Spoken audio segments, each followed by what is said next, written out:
या साधन केंद्रांना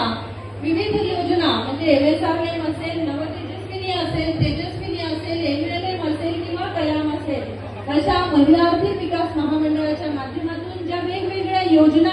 आलेल्या आहेत, या योजनांच्या आधारे या कायापालट लोकसंचलित आर्थिक विकास महामंडळ आणि